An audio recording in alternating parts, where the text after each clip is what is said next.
एक लड़का हलवाई को खोजने के लिए उसके घर जाता है। जैसे ही बोलता है हलवाई कहाँ है, तो अंदर से एक आवाज़ आती है लड़की का, जो बाथरूम में नहा रही होती है। वो बोलती है नहीं है यहाँ पे। जिसके बाद जो है वो लड़का अंदर जाता है। अंदर जाके छुपके से जो लड़की नहा रही होती है उसका वीडियो बना लेता है। बनाने के बाद जब वहाँ पे लड़की नहा के आती है, से बातचीत होता है, ये जो है बताता है कि यार तुम नहाते हुए बड़ी सुंदर लग रही है। देखो कितना मस्त फोटो आया है, वीडियो आया है। जिसके बाद जो है लड़की बोलती है तुम्हारी हिम्मत कैसे हुई ये सब करने की, वो भी मेरे घर में आके। इसको डिलीट कर दो, नहीं तो हमसे बुरा कोई नहीं होगा। लड़का बोलता है अब तो ये एक ही शर्त पर डिलीट होगा, मुझे पैसे दो इतने, जो कि उसके औकात से काफ़ी ज़्यादा था। वो लड़की नहीं दे पाती। जिसके बाद जो है वो बोलता है अगर तुम पैसे नहीं दे सकते हो, जिसके बदले कुछ और भी दे सकते हो, तो चलो मेरे साथ। इस तरीका का वो जो है लड़का डिमांड करने लगा। जिसके बाद जो है ये आस्ते आस्ते बात भनक लगती है। और भनक लगने के बाद जो भी कुछ होता है, एक दिन जो है लड़के का लाश एक नीले ड्रम में पैक करके और जला दिया जाता है। दोस्तों, जब ये घटना सुनिएगा आपके पैरों तले से ज़मीन खिसक जाएगी कि ऐसा भी होता है। इस तरीक़ा से मर्डर मिस्ट्री कि पता नहीं चला। इस मिस्ट्री को खोलते-खोलते पुलिस आखिरकार खोल ही दी पूरा राज।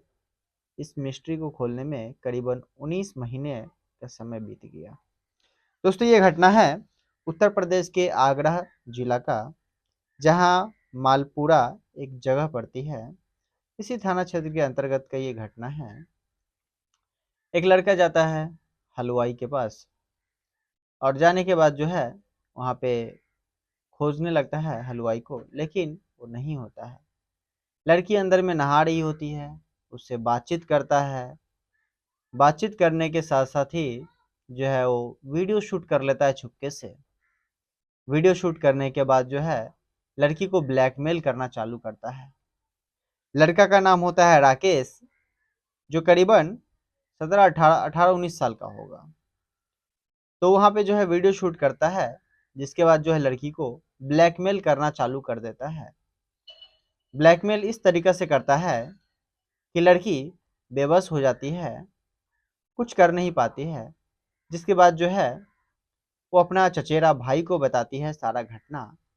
और उसका चचेरा भाई जो है लड़की के पिताजी को बता देता है। लड़की का जो पिताजी होता है सोचता है कि अब मैं करूँ तो करूँ क्या। इस तरीक़ा से जो है ये ब्लैकमेल कर रहा है, मेरी बेटी का भी बदनामी होगा। जिसके बाद जो है उसका पिताजी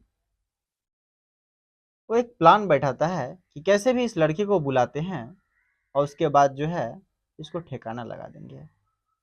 तो राकेश को फ़ोन करता है। राकेश को फ़ोन करने के बाद जो है बोलता है कि देखो, तुम्हें मेरी बेटी से देख सुने हैं कि तुम प्यार करते हो, तो तुम मेरे दुकान पे आओ, हम तुम्हें शादी करवा देंगे। लड़की का जो पिताजी होता है वो मिठाई का और समोसे कचौड़ी का दुकान चलाता था। जैसा जो मर्जी हुआ बना लिया, बेच लिया। काफ़ी अच्छा दुकान चल रहा था। उसी दुकान पर आया लड़का, उसको बुलाने पे वो एकदम से जाल में फंस जाता है। लड़का आ जाता है। आने के बाद जो है उसे वहाँ पे बोलता है बैठो, मैं आ रहा हूँ अंदर से।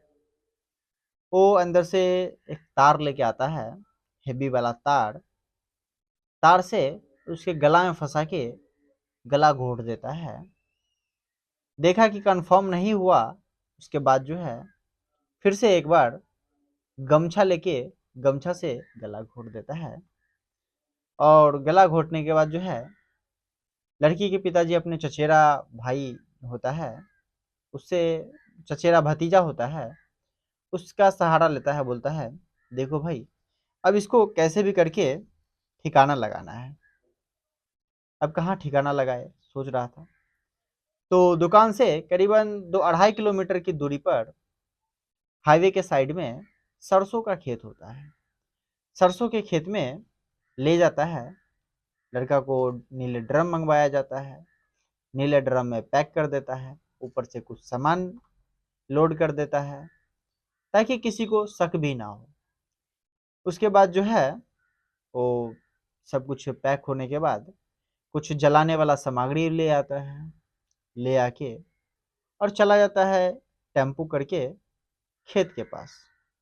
हाईवे साइड में जाने के बाद जो है डाल दिया, उसमें पेट्रोल वगैरह छिड़क के और आग लगा के और छुपके से देखते रहा। जब देखा कि लास्ट है, सब कुछ जल के ख़त्म हो रखी है, अब जो है पहचान से बिल्कुल वाकिफ़ नहीं हो पाएगा, कोई पहचान नहीं पाएगा, तब जाके वहाँ से ये लोग चले आता है। आने के बाद जो है ये लोग फरार हो जाता है अपना दुकान बंद करके दिल्ली के लिए। ये जो है घटना 18 फरवरी 2024 की है, जिसके बाद जो है 20 फरवरी को 19 फरवरी को जो लड़का का पिताजी होता है ललन सिंह, ये जाता है पुलिस में कंप्लेन दर्ज करवाने के लिए कि देखिए मेरा बेटा जो है 2 दिन से गायब चल रहा है, पता नहीं कहाँ गया है नहीं गया है। पुलिस भी हल्के में लाइटली ले रही थी, पुलिस होगा कहीं चला आएगा, इस तरीक़ा से बोल के भगा देता था उसके पिताजी को। बेचारा चला आता था, गरीब था, कुछ कर नहीं पा रहा था, ना पढ़ा लिखा था, ऐसा ही जाते गया, लेकिन उसका कुछ पता नहीं चलता है।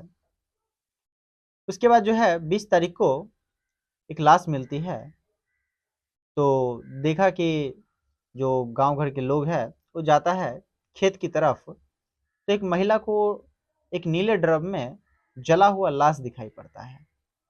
सबसे पहले तो उसने नीले ड्रम देखी, देखने के बाद थोड़ा आगे गई तो उसे लगा कि कोई आदमी का जला हुआ बॉडी टाइप का, तो जो है 112 पे फ़ोन लगा देती है। फ़ोन लगवा के बताती है कि यहाँ पे इस तरीक़ा से बात है, शायद कोई डेड बॉडी पड़ा हुआ है जला हुआ। पुलिस आती है, आने के बाद जो है देखती है तो लाश का बिल्कुल से पहचान नहीं हो पाता है। तो पुलिस जो है जितना भी मीडिया के लोग हैं सभी को बुला के पूरा जो है खबर फैला दिया कि पता करो कोई इधर से आसपास से गायब भी चल रहा है, कोई पति पत्नी। ड्रम को देखने के बाद तो पुलिस को सीधा शक हो गया कि कोई पति पत्नी ही गायब होगा, पति का लाश होगा या फिर पत्नी का, पहचान से बिल्कुल ही नहीं आ रहा था। तो पूरा न्यूज़ फैला गया, लेकिन कोई गायब नहीं था। उसी में एक लड़का गायब था जो रिपोर्ट आई थी। फिर पुलिस जो है उसे बुलवाता है, जो कि ललन सिंह होते हैं। ललन सिंह जाते हैं, जाने के बाद देखते हैं तो बोलते हैं कि नहीं, ये मेरा बेटा का बॉडी नहीं हो सकता है, ये मेरे बेटा का बॉडी नहीं है। उसके बाद जो है आगे कुछ सामान और भी फेंका हुआ था, दिखाया, बोला नहीं, ये भी मेरे बेटे का बॉडी नहीं है। तो पुलिस को लगा कि होगा कोई भाई। उसके बाद जो है पुलिस उस बॉडी को पोस्टमार्टम के लिए भेज दिया, और इसके बाद जो है इसमें जुट गई, कुछ इधर उधर मिल नहीं रहा था एविडेंस, तो पुलिस जो है इस पे इग्नोर करना चालू कर दी। क्योंकि अब कोई भी क्यों चाहेगा कि भाई जब इसका पता ही नहीं चला, ये बोल रहा है कि मेरे बेटे का लाश है ही नहीं और कोई खबर भी नहीं आ रही है कि कोई गायब है, तब कहाँ से पुलिस तहकीकात करेगी, कोई कंप्लेन भी आना चाहिए। जिसके बाद जो है पुलिस भी शांत हो जाती है। लेकिन जो है ये बूढ़ा बेचारा अपना बेटा के लिए बार बार पुलिस स्टेशन में जाते रहा, वहाँ से कोई सुनवाई नहीं होती है। तो ये कोर्ट में पहुँच जाता है। ये बात जब कोर्ट में पहुँचती है तो थाना में ऑर्डर आता है कि इस चीज़ को अच्छी तरीक़ा से जांच पड़ताल किया जाए और देखा जाए, तब जाके जो है पुलिस इस पर एक्टिव होती है। एक्टिव होने के बाद जो है ललन सिंह जी का डीएनए टेस्ट किया कराया जाता है, डीएनए लेके, और जो बॉडी था उसका डीएनए से सैंपल मैच कराया जाता है। जब मैच कराया जाता है तो दोनों का सैंपल मैच हो जाती है, मैच होने के बाद जो है पता चल जाता है कि ये इन्हीं का बेटा था। जिसके बाद जो है अब पुलिस पूछताछ करती है कि इसके रिलेटिव कोई है, इसका दोस्त क्या है, नहीं है, लेकिन कहीं से कोई सुराग नहीं मिलता है। वहीं पे कुछ लोगों ने कहा कि इसका जो है कुछ दिन पहले झड़प हुई थी, वो व्यक्ति है देवी राम। अब पूछा गया कि देवी राम कौन है ललन सिंह से, तो ललन सिंह बताते हैं देवी राम वो तो मेरा जीजा लगेगा। फिर जो है उसे बुलाया जाता है, पूछा जाता है, तो जो देवी राम है वो तो खूब टहलाया पुलिस को। पहले बोला कि मेरे को कहाँ पता है, जब उसका कत्ल हुआ तो कोई और कत्ल कर दिया होगा और मेरा नाम फंसा रहा है, मैं उसके कत्ल से पहले ही यहाँ पे आ रखा हूँ, ऐसा तो कोई बात नहीं है। इस तरीके से जो है देवी राम टहलाते रहा। जिसके बाद जो है को लगा कि हो सकता है कि क्या है नहीं है। लड़के का जो है फ़ोन जो है उसका ट्रेस किया गया, तो उसका फ़ोन जो है वहीं पर मिल गया था। फिर जो है पुलिस देखती है कि किससे किससे क्या बात हो रखा है, तो लास्ट कॉल जो है उस पर जो नंबर दिखाई पड़ा वो देवी राम का ही दिखाई पड़ा। फिर देवी राम को फ़ोन लगाया गया कि तुम यहाँ आओ। उसके बाद जो है पुलिस उसका लास्ट लोकेशन ट्रेस किया उस दिन का कि आखिर कहाँ था। तो जिस जगह पे जो है इसका बॉडी मिला, उसी जगह का लास्ट लोकेशन देवी राम का भी दिखाई पड़ा। फिर जो है पूरा से शक देवी राम पे आ जाता है। देवी राम का जो है मोबाइल पुलिस लेती है। लेने के बाद जो है फेसबुक खोलता है और खोल के मैसेंजर पे चला जाता है राकेश सर्च करके। जब राकेश सर्च करके गया तो एक वॉइस मैसेज था जो ब्लैकमेलिंग करने वाला मैसेज था। वो मैसेज जो है इसकी बेटी पे भी भेजा गया था। वो भेजा हुआ जो है देवी राम का ही था। तो पुलिस जब पूछताछ करती है तो टूट जाता है, बोलता है कि हाँ मैंने ही इसका कत्ल किया है, क्योंकि मेरी बेटी जो है नहा रही थी, ये हमें खोजते हुए आया था और आने के बाद जो है मेरी बेटी का वीडियो बना लिया और उसे ब्लैकमेल करना स्टार्ट कर दिया। हमें लगा कि मेरी बेटी का बदनामी होगी, जिसकी वजह से हम जो है इसे मौत का घाट उतार दिए। सबसे पहले तो हम अपने भतीजा को बोले, मेरी बेटी जो है मेरे भतीजा को बताया कि इस तरीक़ा से जो ब्लैकमेल कर रहा है, मेरा भतीजा हमें आके बता दिया। फिर जो है हम इसे मौत का घाट उतार के अपने भतीजा का सहारा लेके इसे हम जाके जला दिए, गला दबा के मार के फिर नीले ड्रम में पैक करके पेट्रोल छिड़क के जला दिए। जिसके बाद जो है पुलिस इस पे अब चार्जशीट फाइल करेगी। अब आगे क्या होगा देखा जाए। अब तो देवी राम चले गए सलाखों के पीछे, जो कि लड़की के घर से लड़का का घर मात्र 1.5 किलोमीटर है। 1.5 किलोमीटर में पुलिस को पहुंचने में करीबन 19 महीना का समय लग गया।